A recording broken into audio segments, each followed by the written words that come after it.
நியாயமா? எதிர்க்கட்சி தலைவர் பழனிசாமி அவர்கள் தமிழ்நாட்டோட உரிமைகளுக்காக குரல் கொடுத்திருக்கணும். ஆனா கோரிக்கையாக கூட இதையெல்லாம் கேட்க துணிச்சல் இல்லாத துரோகியா அவர் மாறிட்டார். ஆனா நாம் பழனிசாமி மாதிரி பயந்தாங்குழி இல்லை.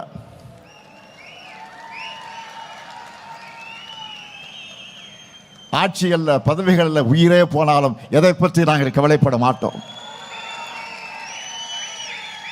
என்ன வழக்கு போடு, நாங்கள் பார்க்காத மிஸ்ஸாவா, நாங்கள் பார்க்காத தடாவா? இன்னைக்கு இந்திய அளவில் இருக்கக்கூடிய எதிர்கட்சிகளிலே திமுக மேலதான் பாஜக அரசு அதிகமான ரைடுகள் நடத்துறாங்க.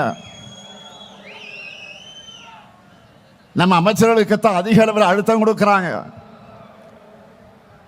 ஆட்சிக்கு நெருக்கடி ஏற்படுத்தலாம்னு பார்க்கிறாங்க.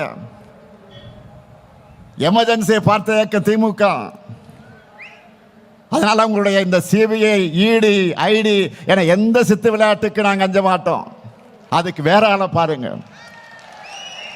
என்னானாலும் சரி, நாங்கள் எழுந்து நிற்போம், ஒரு கை பார்ப்போம். தமிழ்நாட்டுடைய உரிமைகளுக்காக இப்படி தைரியமான போராடுகிற காரணத்தால் தான் மக்கள் நம்ம கூட ஆதரவாக இருக்காங்க.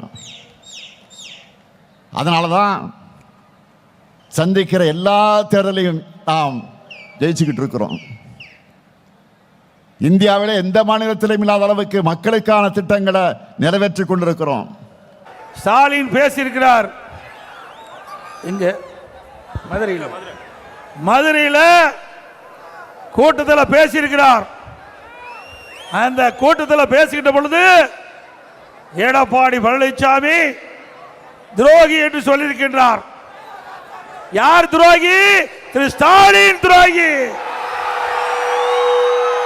திரு கருணாநிதி குடும்பம் தமிழ்நாட்டுக்கு செய்த துரோக செயல், அந்த குடும்பத்தில் இருக்கிற ஸ்டாலின் தான் துரோகி. துரோகி என்று அடையாளம் காட்டப்படுகின்ற நபர் திரு ஸ்டாலின் அவர்கள். திராவிட முன்னேற்ற கழகம் ஆட்சி பொறுப்பேற்று 5 ஆண்டு நிறைவு பெற இருக்கின்றது. 2021 இருந்து 2026 5 ஆண்டு திராவிட முன்னேற்ற கழக ஆட்சி. மக்களுக்கு என்ன நன்மை கிடைச்சது? என்ன பலன் கிடைச்சது? திரு ஸ்டாலின் குடும்பத்துக்கு.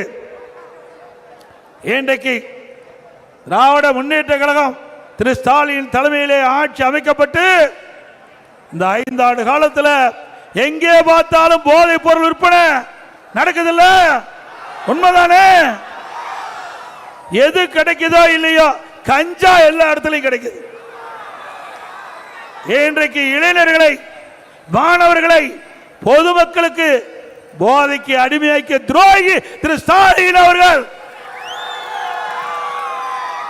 நாம் அழகழகாக வளர்த்த நம்முடைய பிள்ளைகளை சீரழித்தவர். இன்றைக்கு நாட்டை ஆண்டு கொண்டிருக்கின்றாரே திரு ஸ்டாலின் அவர்கள்.